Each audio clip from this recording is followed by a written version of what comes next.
दुनिया जलाएगी, क्योंकि वो दिन हवा हुए जब सरहदें, जब दूरियां, जब पहाड़, नदी, समंदर असल में लोगों को एक दूसरे से दूर रखते थे। अब वो दौर नहीं है, लोग एक दूसरे से कनेक्टेड हैं। दुनिया में अलग अलग कोनों में रहने वाले लोग भी एक दूसरे से जुड़े हुए हैं। तो जो ईरान और अमेरिका के बीच में चल रहा है उसको इस तरीके से ना देखा जाए कि वो इस इलाके तक, उन देशों तक महदूद रहेगा, उसका असर पूरी दुनिया में पड़ने वाला है। और ऐसा लगता है कि बात बनेगी नहीं, क्योंकि जेडी वैंस का अब से कुछ देर पहले का बयान है कि डोनाल्ड ट्रंप की रेड लाइन मानने के लिए खामेनेई तैयार नहीं है, ईरान तैयार नहीं है।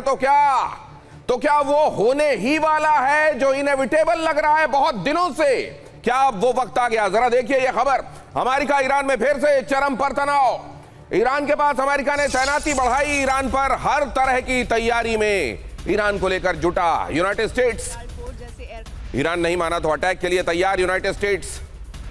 यूएस बहुत दिनों से ये इशारे दे रहा है अपनी तैनाती, अपनी डिप्लॉयमेंट्स के जरिए कि अगर ईरान नहीं माना तो हम ईरान को छोड़ेंगे नहीं। और ईरान इधर ये संकेत दे रहा है कि हम भी झुकेंगे नहीं। और इसीलिए जेडी वांस ने अब से कुछ देर पहले ये बात कही है कि डोनाल्ड ट्रंप की खींची हुई रेड लाइन को मानने के लिए ईरान तैयार नहीं है। तो फिर दोनों ही तरफ से अगर कोई झुकने के लिए तैयार नहीं है तो दुनिया फारस की खाड़ी में लगी साग में सुलगने वाली है क्या? जरा अगली खबर देखिए इसी से जुड़ी हुई। ईरान ने परमाणु साइट को तेजी से कवर करना शुरू कर दिया है। ईरान के अंदर जितने भी परमाणु साइट्स हैं उनको तेजी से कवर करना शुरू कर दिया गया है। और जाहिर है पिछले बार से तजुर्बा लेते हुए इस बार पहले से ज्यादा सतर्क, होशियार, अलर्ट होगा ईरान। वो 450-500 किलोग्राम यूरेनियम जो अब तक पता नहीं चल पाया, अमेरिका के लिए वो एक चिंता का सबब या सस्पेंस बना हुआ है। क्या इस बार पहले से ज्यादा बेहतर तरीके से ईरान और सारी सरप्राइजेस अमेरिका के लिए तैयार किए हुए हैं, या अब अमेरिका समझ चुका है कि ईरान का ताला किस जगह पर चाबी लगाने से खुलने वाला है? पार्चिन कॉम्प्लेक्स में ताले खान 2 पर डाली गई मिट्टी, यहां देखिए जरा। ये दोनों ही तस्वीरें आपके सामने मैं रख रहा हूं। यहां पहली तस्वीर जो बाईं तरफ आपको दिखाई दे रही है उसमें बहुत क्लियर कट दिखाई दे रहा है आपको कि किस जगह पर यह परमाणु साइट है। दूसरी तस्वीर में अगर आप देखेंगे तो इसके ऊपर मिट्टी डाली जा चुकी है और ऐसा किया जा चुका है कि आसपास के टेरेन से यह परमाणु साइट कैमोफ्लेज करे और सीधे सीधे सैटेलाइट कैमरों में समझ में ना आए कि यह पर्टिकुलर जगह पिन पॉइंटेड तरीके से परमाणु साइट है। एक्सपर्ट डेविड ऑलब्राइट का यह बड़ा दावा है। न्यूक्लियर साइट को बंकर में तब्दील किया जा रहा है। उन्होंने यह भी कहा कि न सिर्फ इसके ऊपर कैमोफ्लेज करने के लिए मिट्टी डाली जा रही है, बल्कि इसको बंकर में, मतलब इसकी सुरक्षा दीवारें और मजबूत और मोटी बनाई जा रही हैं, ताकि बमबारी अगर अमेरिका की तरफ से होती है और अमेरिका के पास जिस तरीके के पेनिट्रेटिंग ऑर्डिनेंसेस हैं, वैसे में इस जगह पर कोई बड़ा नुकसान ना हो, यह तैयारी की जा रही है। हवाई हमलों से बचाव की तैयारी का संकेत इन दोनों तस्वीरों में साफ मिलता है। ऑलब्राइट की तरफ से यह दावा किया गया है कि दोनों तस्वीरों का अंतर आपको यह बता देगा कि अमेरिका की तरफ से आसन्न हमले को देखते हुए ईरान किस तरह की तैयारी कर रहा है। अगली खबर देखिए। जंग के लिए ईरान की स्टेजेस जो हैं तैयारी की, वो फाइनल की तरफ जाती हुई दिखाई दे रही हैं। 1000 अटैक ड्रोन हमले के लिए तैयार कर लिए गए।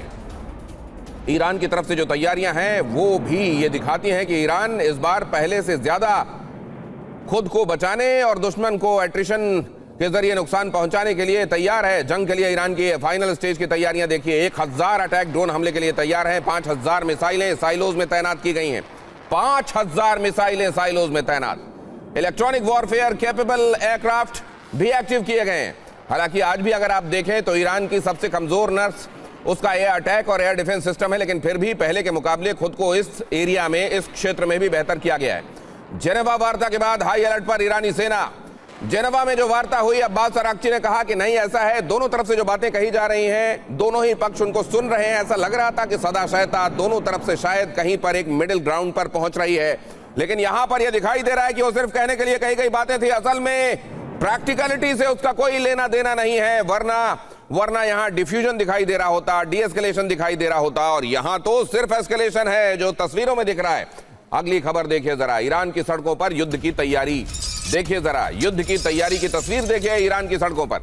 ईरानी बॉर्डर की तरफ बड़ी सैन्य मूवमेंट दिखाई दे रही है। तो इस बार ईरान को यह भी लग रहा है कि ग्राउंड अटैक भी हो सकते हैं और इसीलिए सरहद की तरफ उनके ट्रूप्स बड़ी तादाद में मूव करने लगे हैं, फॉरवर्ड पोस्ट की तरफ जाने लगे हैं। इसका मतलब क्या इस बार अमेरिका सिर्फ हवाई बमबारी नहीं करेगा, बल्कि क्या उनको यह लगने लगा है कि बूट्स ऑन द ग्राउंड भी होंगे और इसीलिए तैयारियां की जा रही हैं, सरहद की तरफ ट्रूप्स का बढ़ना, फॉरवर्ड पोस्ट की तरफ बढ़ना, ये क्या इसी बात का संकेत है? हमारे साथ जुड़ने वाले मेहमान इन तमाम खबरों को डिकोड करके आपको बताएंगे कि एक्चुअली जो चल रहा है, क्या जो इंपेंडिंग लग रहा है बहुत दिनों से, अब उसका वक्त आ गया है क्या? ईरानी बॉर्डर की तरफ बड़ी सैन्य मूवमेंट यहां इन तस्वीरों में आपको दिखाई देगी। करमनशाह में रॉकेट लॉन्चर्स का डिप्लॉयमेंट दिखाई देगा। 4 मिलिट्री ट्रक के जरिए रॉकेट लॉन्चर्स की तैनाती, 4 मिलिट्री ट्रक ले जाकर रॉकेट लॉन्चर्स की तैयारी, 5000 मिसाइलें साइलोज में तैयार, 1000 से ज्यादा अटैक ड्रोन तैयार। और यह सिर्फ आज की खबर मैं आपको बता रहा हूं। इसके अलावा जो ईरान की तैयारी है हर दिन मैंने आपको बताया, और इसके अलावा यह भी बताया कि अमेरिका की तरफ से डिप्लॉयमेंट भी हर गुजरते दिन के साथ अब बढ़ा है। ऐसे में क्या पिछले करीब 2 महीनों से हर गुजरते दिन के साथ बढ़ा यह तनाव अब अपने एक्सट्रीम पर, अपने पीक पर, अपने पिनेकल पर पहुंच गया है क्या? जरा देखिए यहां पर कुछ एक चीजें मैं आपके सामने रखना चाहता हूं। अमेरिका ईरान में ये तनाव चरम पर है। समुद्र में अगर आप देखेंगे तो ये वॉरशिप्स नजर आ रहे हैं, और ये वॉरशिप्स, ये इन पर तैनाती, इसको देखकर तो खुद खामनेई ने यह कहा है कि हां ये चिंता बढ़ाने वाला है। लेकिन इसके साथ उन्होंने जो अगली लाइन में जोड़ा है वो उससे भी महत्वपूर्ण है, वो आगे आपको बताऊंगा। लेकिन यहां आपको दिखाई दे रहे हैं ये वॉरशिप्स, ये कैरियर स्ट्राइक ग्रुप, जो अपने आप में इस बात का ऐलान है कि ईरान के लिए आने वाले दिन मुसीबत भरे हो सकते हैं। अमेरिका ने ईरान के करीब 2 एयरक्राफ्ट कैरियर की तैनाती की है। 2 एयरक्राफ्ट कैरियर की तैनाती।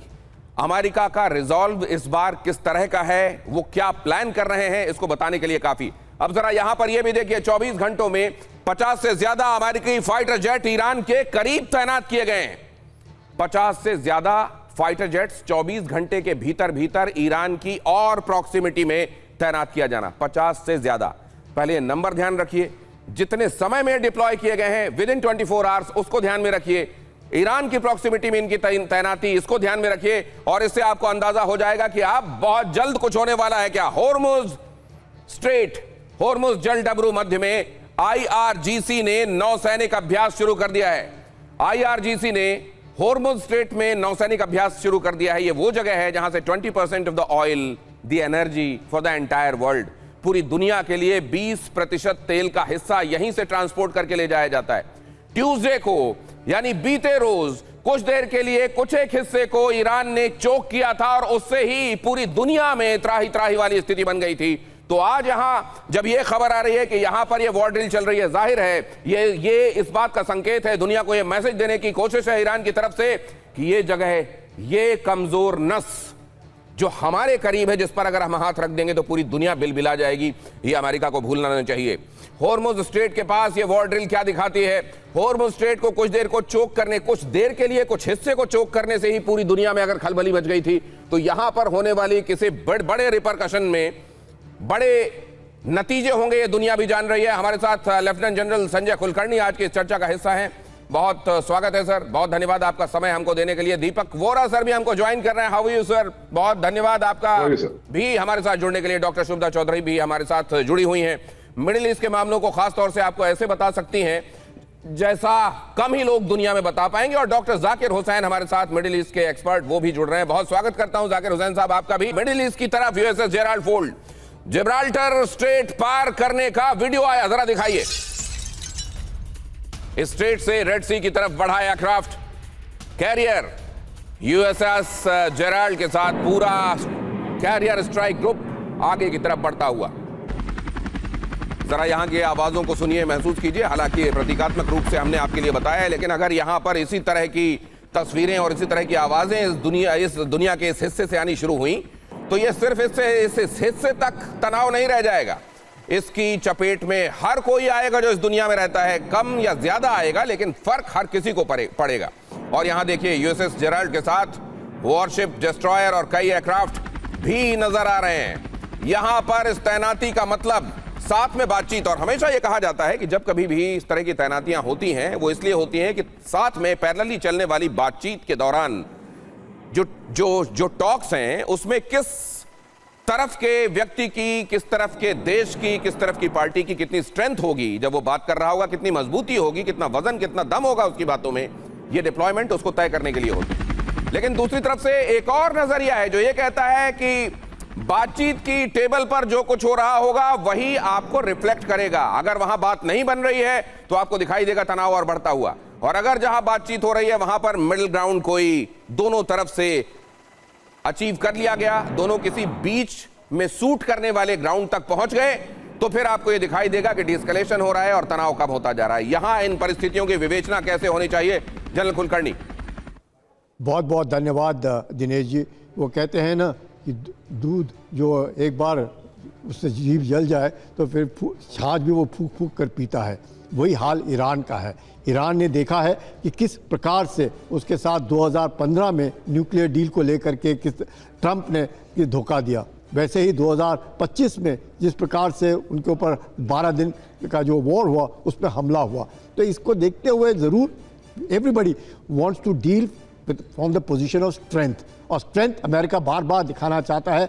न्यूक्लियर डील के ऊपर ईरान के राष्ट्रपति कह रहे हैं कि यस, हमारे जितना भी वेरिफिकेशन करना है आप कर सकते हैं, हमें कोई ऐतराज़ नहीं है, लेकिन ये ध्यान दें कि मिसाइल्स के लेकर के जो यूएस को खतरा है, मकसद एक कि इजराइल को जो लग रहा है कि अब जो करमशेर 4 मिसाइल्स हैं इनके पास, और वो भी हाइपरसोनिक मिसाइल्स हैं, उसको लेकर करके, क्योंकि अगर वो 2000 किलोमीटर से ज़्यादा का उनका रेंज है तो आप समझ सकते हैं कि इजराइल के ऊपर खतरा है। क्योंकि जब जून में जिस प्रकार से हमला हुआ, कहा जाता है कि 500 मिसाइल्स जो ईरान ने फायर की और जो 50 के आसपास जो गिरी, कोई कहता है 50, कोई कहता है 5, लेकिन नुकसान जो इजराइल का हुआ वो वाकई इजराइल को हिला दिया, और तकरीबन $5 अरब का नुकसान इजराइल का हुआ सिर्फ इस मिसाइल अटैक से। मतलब आप ये कह रहे हैं सर कि अगर जून वाला वो तजुर्बा ना होता और सीधे ये वाली स्थिति बनी होती तो जनवरी फरवरी में इतनी देर नहीं लगती, ईरान के ऊपर अभी तक हमला हो जाता, शायद आप ये कहने वाले हैं। क्योंकि उस हमले ने यह बता दिया कि ईरान को भी कमजोर समझना, हल्के में लेना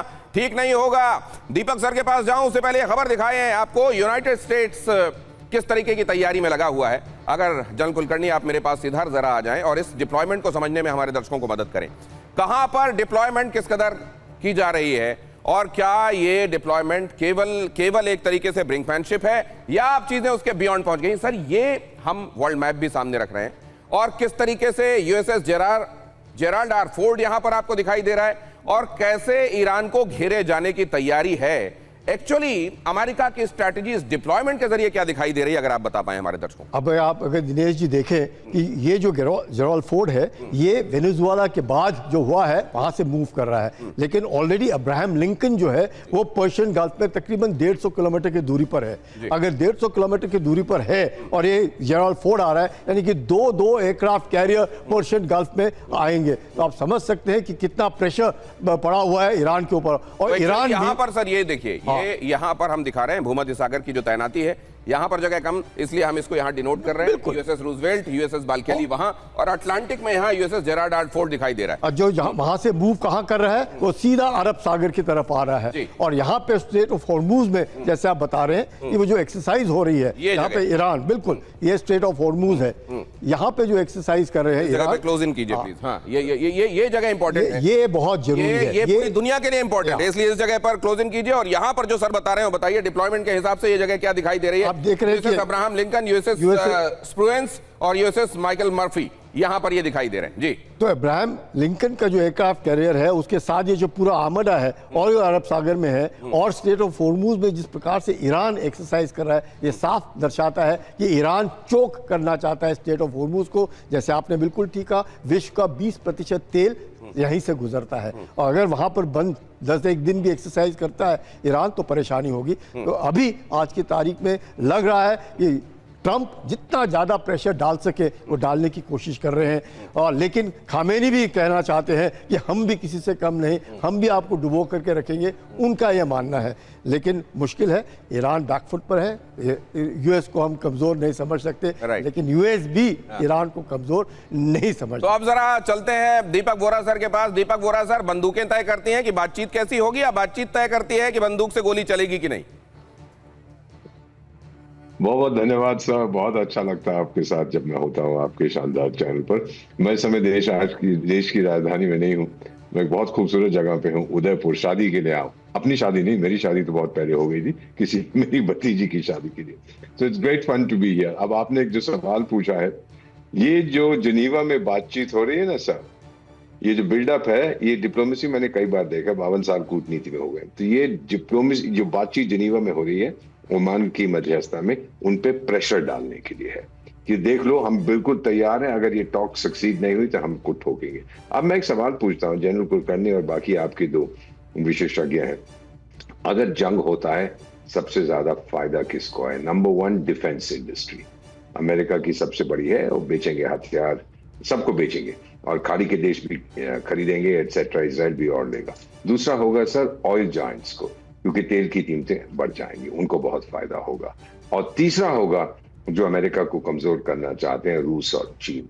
चीन क्यों भेज रहा है इतने सारे हथियार? उसका चाचा लगता है ईरान? नहीं, हॉर्मुज बंद हो गया, 50% चीन का तेल जो है वो हॉर्मुज से आता है। चीन नहीं चाहता वो बंद हो, और ना आज तक कभी उसको बंद किया गया। सो बेसिक अंडरस्टैंडिंग मेरी ये है कि ट्रम्प साहब मारेंगे जरूर, अभी मौका दे रहे हैं, अभी पूरी तरह से अपनी तैयारी कर रहे हैं, एकदम से हमला नहीं करेंगे। ईरान जो है वो प्रोवोक कर रहा है, और अगर हॉर्मुज को बंद किया सर, मान लीजिएगा एक ना एक नेटो देश का जहाज, पानी का जहाज वहां से गुजरेगा, ईरान उसको ठोकेगा, फिर आर्टिकल 5, और फिर वहां पर ऐसी आग बरसेगी कि खमेनी साहब किसी बंकर में छुप नहीं पाएंगे। लेकिन सर तो आप ये अगर कह रहे हैं आर्टिकल 5 मतलब नेटो तक अगर ये बात जा रही है, तो फिर तो ये एक तरीके से पूरी दुनिया को गिरफ्त में ले लेने वाला तनाव है क्या ये? और कहीं हाँ, मैं एक और चीज कहना चाहता था सर, अभी आपने शुरू में कहा था कि बॉर्डर पर वो अपनी सेना तैनात कर रहे हैं। कौन सा बॉर्डर सर? इराक के साथ सवाल नहीं पैदा, आर्मीनिया के साथ सवाल नहीं पैदा होता, जिहादिस्तान के साथ नहीं सर, ये अफगानिस्तान के बॉर्डर से जाएंगे अगर गए, क्योंकि अफगानिस्तान ईरान एक दूसरे से कॉर्डियली नफरत करते हैं।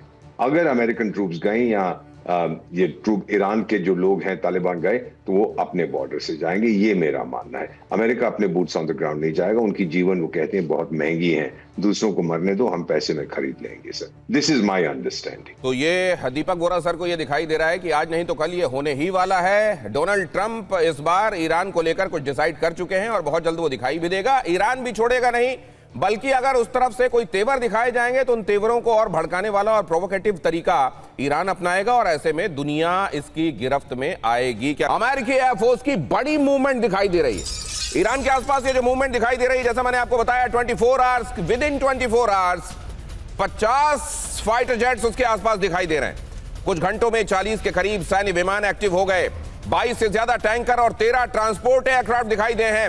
अवैक्स विमान भी ऑपरेशन में शामिल होने के लिए पहुंच गए हैं। बड़े फाइटर डिप्लॉयमेंट को सपोर्ट करने की तैयारी यहां पर हो रही है। और ये जो कुछ भी है, जब ये दिखाई दिया है, खासतौर से फ्लाइट्स की मूवमेंट को ट्रैक करने वाले जो तमाम साइट्स हैं, उनको जब उस वक्त देखा गया तो वो किस तरीके का मूवमेंट दिखाई दे रहा था। और अगर आप इसको ध्यान से देखेंगे तो बहुत स्पष्ट हो जाएगा कि कैसे ये जगह यहां जो पहले सिमर होता हुआ, खदबदाता हुआ दिखाई दे रहा था, अब खौलता हुआ आने वाले दिनों में दिखाई देने वाला है। शुभदा चौधरी, योर टेक अभी की सिचुएशन और आगे के लिए आपका अंदाजा।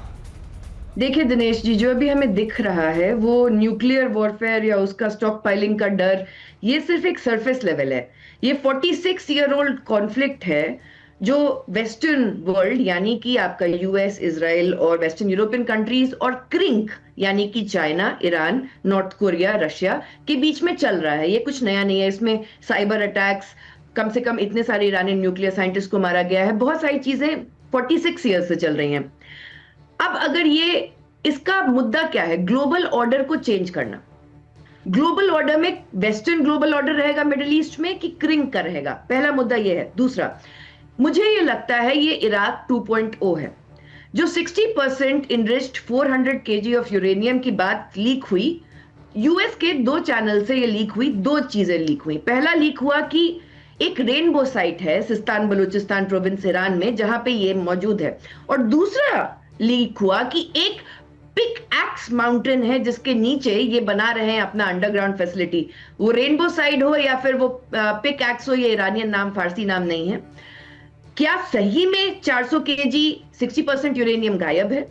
ये पहला मुद्दा है। क्या ये जिस तरीके में इराक में सद्दाम हुसैन के साथ हुआ था, वेपन्स ऑफ मास डिस्ट्रक्शन वाला, वही गेम है? क्योंकि मैं आपको ये भी याद दिला दूं कि अमेरिका की एम्बेसडर अप्रैल ग्लास्पी, जब कुवैत के ऊपर इराक ने इन्वेड किया था, उन्होंने उसकी परमिशन दी थी सद्दाम हुसैन को। और उसके बाद जैसे ही कुवैत को इन्वेड किया इराक ने, वैसे ही ऑपरेशन डेजर्ट स्टॉर्म शुरू हो गया। तो नेटो तो इन्वॉल्व होगा ही। लिबिया में भी इन्होंने अरब अपराइजिंग के नाम पे यही किया था। मुद्दा अब ये है कि ये डर ये भी फैला रहे हैं, सारे के सारे डर फैला रहे हैं। इजराइल में 27 अक्टूबर को इलेक्शंस होने वाले हैं। नेतन्याहू 11 फरवरी को व्हाइट हाउस जाते हैं। लिंडसे ग्राहम जो सेनेटर है वो हर 2 महीने में इजराइल आते हैं। पुराने Israeli prime minister Naftali Bennett भी एंटी ईरान रेटरिक देते हैं। उसके बाद योआव गलान जिनके खिलाफ आईसीसी वारंट है, वो भी अब एंटी ईरान रेटरिक दे रहे हैं। क्या इरानियंस और इजरायली, ये आप इंपॉर्टेंट बातें बता रही हैं और दुनिया इस बात की गवाह है। WMD वाली बातें देखी गई हैं कि पहले बोला गया कहीं तो मिलते। ये देखा गया है कई बार कि जिन चीजों को कहकर हमला किया गया है, असल में पाया गया कि वो तो सिर्फ एक बहाना थे। अमेरिका ने पहले तय कर लिया था कि इस जगह को लेकर उसको करना क्या है। उसके पीछे उसके जो दूसरे इंटरेस्ट थे उनको कभी एक्सप्लिसिटली दुनिया के सामने कहा नहीं गया। ये बात तो ठीक है, लेकिन उसके बावजूद क्या वो अंदेशा जो दुनिया को लगा हुआ है कि ये जगह अब ये क्या फ्लैश पॉइंट एक्टिवेट होने वाला है, क्या अब ये होने ही वाला है? अब इसको बिल्कुल नहीं टाला जा सकता। अब ये आसान इंपेंडिंग दिखाई दे रहा है क्या? जाकिर साहब, आपका टेक। देखिए, 2 बातें मैं कहना चाहूंगा। नंबर 1, ये इतना बड़ा जो समुंदर में चलती हुई बैलगाड़ियां आई हैं हजारों किलोमीटर चल के, इनका क्या होगा? इसमें खर्च लगा है। क्या ये जो बैलगाड़ियां हैं न्यू मॉडर्न वारफेयर को झेल पाएंगी? ये बहुत बड़ा सवाल है, इसको देखना पड़ेगा। रशिया जो है उसका एक बड़ा कैरियर जो है डूबा है, क्या उसको भूल जाएगा? असलाह भेजा गया है। चाइना क्या चाहेगा कि ये कैरियर फिर वापस जो इंडो पैसिफिक में जाए, या यही जो है डूब के अपनी जो है बिसात को खो दे? इसके तहत जो है ईरान को ये सारी चीजें दी जा रही हैं। ईरान ने जो पहाड़ियों को बराबर किया, सॉफ्ट किया है, तो इसमें ये भी एक बात आ रही है कि अगर अमेरिका B-2 बॉम्बर से कोई बम गिराता है तो सॉफ्ट लैंडिंग होगी उसकी, और उसको फिर पकड़ के उसकी रिवर्स इंजीनियरिंग भी होगी। और ऐसा कहा जाता है कि जब अमेरिका ने पहली बार अटैक किया था तो बहुत ही कीचड़ और जाल बिठा के वहां रखा गया था। उनके B बॉम्बर के बम को उन्होंने पकड़ के रिवर्स इंजीनियरिंग कर दिया है। तो ईरान जिस तरीके से सरप्राइजिंग दे रहा है, सरप्राइजेस, उससे कुछ कहा नहीं जा सकता है। अमेरिका का इतना ज्यादा वेट शायद इस बात की तरफ था कि वो वेनेजुएला की तरह वहां पे डिफेक्शन करेगा, वहां पे अपने आदमी को लगेगा। लेकिन जिस तरीके से ईरान ने सारे जो है प्रोटेस्टर्स को खत्म किया है और लोगों को पकड़ा है, तो उसमें अमेरिका कामयाब नहीं हुआ। दूसरी तरफ ये है कि अमेरिका ट्रम्प, आपने जो दूसरी तरफ एक पॉइंट और, जैसे एक पॉइंट और, दूसरी तरफ मिड टर्म इलेक्शन होने वाले हैं। क्या ट्रम्प यहाँ पे अटैक करके फंसना चाहेंगे? ये वो खुद कहते हैं कि ये लड़ाई जो है हफ्तों चलेगी, तो क्या वहां पे फंसना चाहेंगे? ट्रम्प के लिए ये कब्रगाह बन जाएगी। और ट्रम्प ने खुद जो है फॉक्स न्यूज पे इस बात की चिंता जाहिर की है। अगर अटैक करना है तो 2 वीक का जो समय दिया है तो हो सकता है अटैक कर दे। लेकिन ईरान जिस तरीके से अड़ा हुआ है, खमैनी कहीं भी किसी बंकर में नहीं छिपे हुए हैं, 90 साल का आदमी डटा हुआ है। लेकिन जाकिर हुसैन साहब, एक बात और बताइए। ये बात आपकी बिल्कुल सही, और ये भी देख लेते हैं कि क्या वाकई मॉडर्न वॉरफेयर में अब ये जो बड़े बड़े जहाजी बेड़े हैं, क्या ये अब वाकई बैलगाड़ी साबित होने वाले हैं? क्या मॉडर्न वॉरफेयर और मॉडर्न वॉरफेयर में ईरान का दखल इतना ज्यादा हो गया है कि वाकई बैलगाड़ियां साबित होंगी क्या? और ये बात भी सच है क्या कि इसी जगह पर चाइना इनको दफन कर देने के लिए ईरान का हाथ मजबूत करेगा कि इनके ऊपर जाए, एक मिसाइल गिरे और ये जो जहाजी बेड़े हैं यहीं के यहीं डूब जाएं? क्या ये बात वाकई ऐसी है? क्या ये बात वाकई ऐसी है कि बीच में मिड टर्म पोल देखते हुए और उधर अक्टूबर में इजराइल में चुनाव देखते हुए क्या ये बहुत सारी चीजें, ये चुनाव भी कंट्रोल करने वाले हैं क्या? और अगर ऐसा है तो खुद सरकार पर बने रहें बेंजामिन नेतन्याहू इसलिए इस आग को सुलगाएंगे, या मिड टर्म पोल में किसी तरह की मुसीबत ना हो जाए इसलिए डोनाल्ड ट्रंप फिलहाल अपने आप को इस स्थिति से बचाएंगे? दीपक वोरा सर, क्या होगा इसका? ये बहुत दिलचस्प प्रश्न है। पहले मैं जनरल कुलकर्णी साहब से एक चीज पूछना चाहता हूं। जनरल साहब, आप जवाब दीजिए। आप तो you been at the highest level in the army. मैं कल आपको एक लेजर गाइडेड बॉम्ब भूटान को दे देता हूं, वो रिवर्स इंजीनियरिंग करके बना देगा? जो प्रोफेसर साहब कह रहे हैं, शायद इनको मालूम नहीं है प्रिसिजन गाइडेड बॉम्ब्स बनाने में कितना समय लगता है, कितनी एक्सपर्टीज चाहिए। Let me complete. तो कहने के लिए तो ये बड़ा आसान है, जनरल कुलकर्णी आपको जवाब देंगे। सेकेंडली, जो आपने प्रश्न ये पूछा है सर कि बहुत बहुत मार पड़ेगी ईरान को, अमेरिका को चोट लगेगी, वो अब्सॉर्ब करेगा। ईरान की इकोनॉमी खत्म हो चुकी है, ईरान में इन्फ्लेशन कितना चल रहा है, इंटरनल रिवोल्ट वहां पे अभी खत्म नहीं हुआ है सर। खमेनी को निकालने के लिए बहुत से लोग उत्सुक हैं। अगर वो चाहता है, मेरा मानना है, अगर होशियार है, 90 साल का, अगर चाहता है कि अपने देश को और मारना पड़े, तो शायद वो न्यूक्लियर जो इशू है उसके साथ मिसाइल्स और उसके साथ हमास, हुती, हिजबुल्लाह, ये 3 मुद्दे जो इजराइल ने रखे हैं, शायद उन पे वो मान जाए कि मैं नहीं करूंगा, मैं अच्छा लड़का हूं। नहीं तो सर खाड़ी के देश, अरब देश में एक उसका समर्थन नहीं करेगा। अमेरिका से कौन भिड़ेगा ईरान के लिए सर, ये याद रखिएगा हमेशा। सब ईरान से ये जब बात कही जा रही है अनगाइडेड मिसाइल है, B-2 बॉम्बर से गिराए जाने वाले ये जो बॉम्ब्स हैं, ये खतरनाक बॉम्ब, इनके लिए रेत बिछा दी गई है ताकि वो सॉफ्ट लैंड करें, उनको फूटने से बचाया जा सके और उनकी रिवर्स इंजीनियरिंग हो सके। ये बात जाकिर हुसैन साहब वाकई दुनिया सब्सक्राइब नहीं करेगी। ये मतलब ये तो इस तरीके की बातें कोई उस तरह की पत्रिकाओं में भी इस समय नहीं पढ़ने को पाएगा, जो इसलिए जानी जाती हैं कि वो इस तरीके का झूठ परोस कर असल में लोगों को एक खास तरह का मनोवैज्ञानिक रोमांच देने की कोशिश करते हैं। लेकिन जिनेवा वार्ता के बाद मिडिल ईस्ट के आसमान पर अमेरिकी कंट्रोल, ये खबर देखिए जरा, 24 घंटे में 50 से ज्यादा अमेरिकी फाइटर जेट पहुंचे मिडिल ईस्ट। करीब 86 F-35 और F-22, F-16 की तैनाती। अमेरिकी एयर पावर की नई तैयारी से हड़कंप, अवैक्स और F-15 जेट भी मिशन में शामिल। इतनी खतरनाक डिप्लॉयमेंट और ये बातें, ये इंटरप्रिटेशंस जो अभी दीपक बोरा सर कर रहे थे, जाहिर है ईरान के लिए भी ये समझना और ये कंक्लूड करना कि उसके लिए मुसीबत का सबब हो जाएगा। वो जो पूरी तरह से तंदुरुस्त है, अगर उसको थोड़ी बहुत बीमारी होगी तो वो झेल जाएगा, लेकिन वो जो पहले से ही एक्चुअली वेंटिलेटर पर पड़ा हुआ है, उसको अगर कुछ मार पड़ेगी तो वो जीवित रहेगा भी कि नहीं। और ईरान की स्थिति तो हम सब जानते हैं कि इस समय कैसी है। अंदर जो रिवोल्ट हुआ, अपराइजिंग हुई, वो भी क्यों हुआ आपको मालूम है। ऐसे में Shubhada Chaudhary, actually Iran face saving क्या खामेनेई, क्या उनका जो पूरा डिस्पेंसेशन या मल्टी लेयर वहां जो कहा जाता है कि अब तो वहां डिसेंट्रलाइजेशन हो गया है, क्या ये सारी की सारी लेयर्स इस बात को समझ रही हैं और कोई मिडिल पाथ आज नहीं तो कल ऐसा कर दिया जाएगा कि हमारी भी इज्जत रह जाए और अमेरिका जो कहा जा रहा है वो भी मान लिया जाए, या ये नहीं होगा? देखिए दिनेश जी, पहली चीज तो है कि खामेनी 90 साल के नहीं है, वो 86 ईयर्स ओल्ड है। उनकी एज हमें बढ़ानी नहीं चाहिए, यहीं पे अटैक हो जाएगा। दूसरी चीज है कि जहां तक बात है, मुझे खत्म करने दीजिए। हमें टीवी डिबेट पे आके सही फैक्ट्स बोलना है, आप एज बढ़ा के मत बोलिए। दूसरी चीज है कि जॉन किरियाको जो विसल ब्लोअर है CIA के, उनका ये कहना है कि उनको कर्नल डग मैकग्रॉगर से ये इंटेल मिली है कि ईरान के पास हाइपरसोनिक मिसाइल्स हैं जो USS अब्राहम लिंकन या जेराल्ड फोर्ड को डुबा सकता है, जिसमें ऑलरेडी 25,000 से ज्यादा 50,000 सेलर्स हैं। ये जॉन किरियाको का कहना है, ये विसल ब्लोअर है। दूसरी चीज है, ईरान क्या करेगा। देखिए ईरान में बहुत सारी एथनिक डिविजन्स हैं।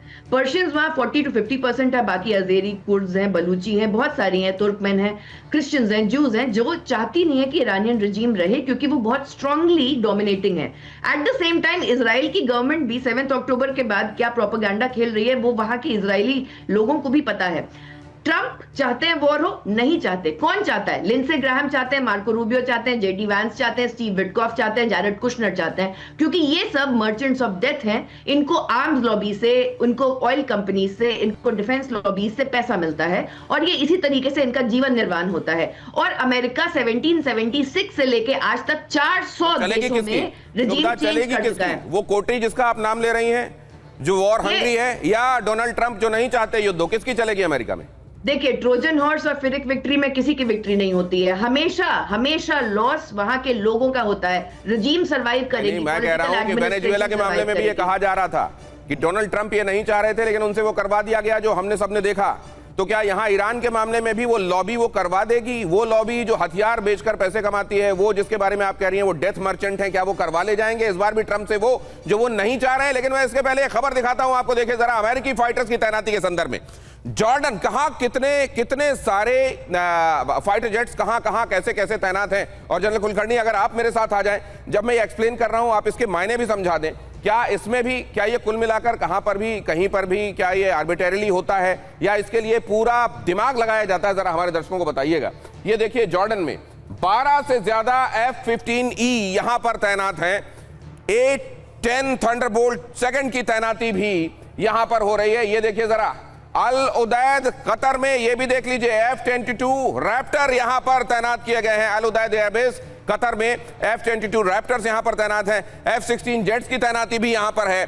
और Al Dhafra airbase UAE F-35A Lightning second के स्क्वाड्रन मौजूद हैं यहां पर।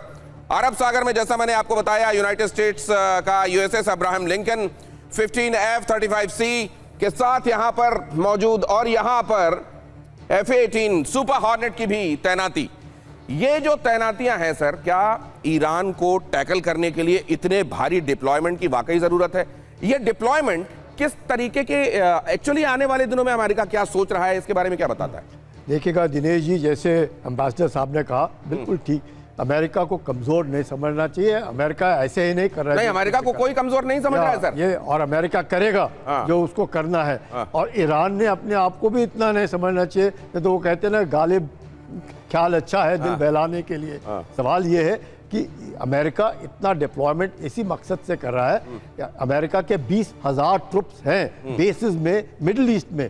इसके अलावा उसके पास एक aircraft carrier plus complete armada already based है, जो तकरीबन 150 किलोमीटर की दूरी पर है पर्शियन गल्फ में। दूसरा आ रहा है, अगर वो दूसरा 7 दिन में भी पहुंचता है तो भी आप हमें अंदाज़ा लगा सकते हैं कि कितना प्रेशर ईरान के ऊपर है। इसीलिए ईरान के राष्ट्रपति बार बार ये कह रहे हैं कि हम न्यूक्लियर के ऊपर बातचीत करने के लिए तैयार हैं। हमारे जितने भी साइट्स हैं आप वेरिफिकेशन कर सकते हैं। हमारे यहाँ पे कुछ भी नहीं है जो आपको लगता है कि यूरेनियम। वैसे आपका अंदाजा क्या कहता है? वाकई जो एनरिच्ड यूरेनियम जो कहा जाता है कि करीब करीब 60, हाँ, ये क्या 60% वाला? बिल्कुल। ये वाकई है या weapon of mass destruction type की कोई चीज है? नहीं, ईरान के पास है। इसमें कोई शक नहीं है, ईरान के पास है। नहीं तो ईरान खुद अभी तक कहता होता कि उसके पास नहीं है।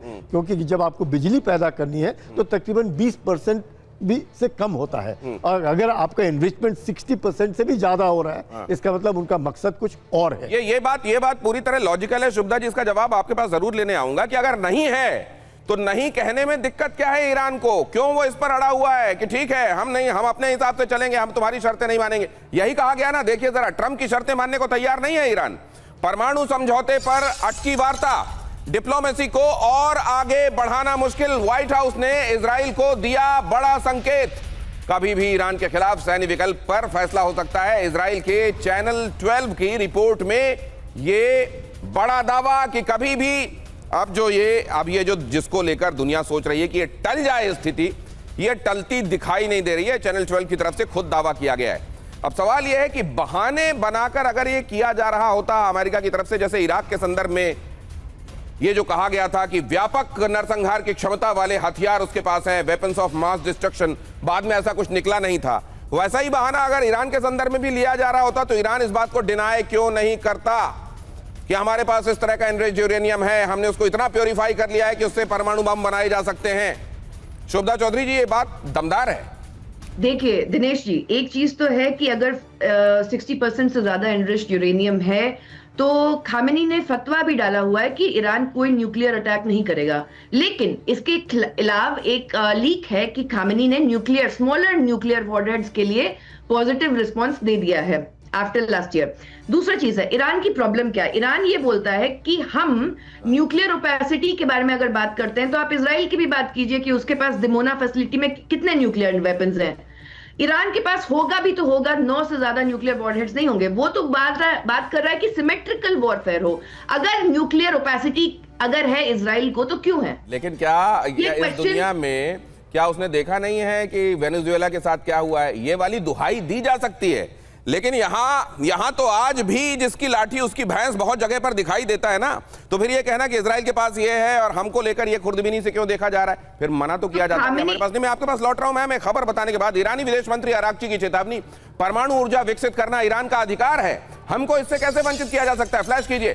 ताकत के इस्तेमाल की धमकी बंद करें अमेरिका, दबाव और धमकी से नहीं चलेगी डिप्लोमेसी, कहा गया। हमले की सूरत में ईरान देगा निर्णायक जवाब। अगली खबर भी दिखाई है बहुत जल्दी से।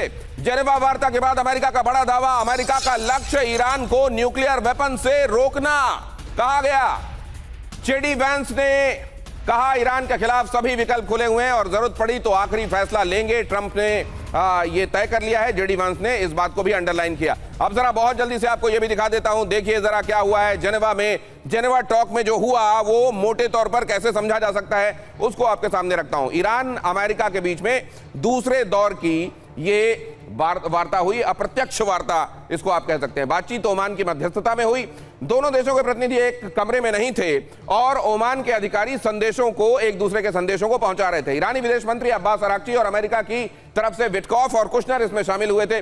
दोनों पक्ष भविष्य के लिए गाइडिंग प्रिंसिपल बनाने में सफल रहे, ये बात कही गई। ईरानी विदेश मंत्री ने इसे एक विंडो ओपन होने वाला मौका बताया। जेडी वैंस ने कहा ईरान अभी भी कुछ शर्तें मानने के लिए तैयार नहीं है। ईरान की मांग है बातचीत परमाणु मुद्दे और प्रतिबंधों को हटाने तक सीमित रहे। अमेरिका की मांग है ईरान अपना परमाणु कार्यक्रम पूरी तरह बंद करे। अगले 2 हफ्तों में ईरान एक विस्तृत प्रस्ताव लाएगा, तब तीसरे दौर की वार्ता तय होगी। अब जरा अगली खबर देखिए। जेनेवा वार्ता के बाद ईरान के खिलाफ सैन्य अभियान की तैयारी में इजराइल।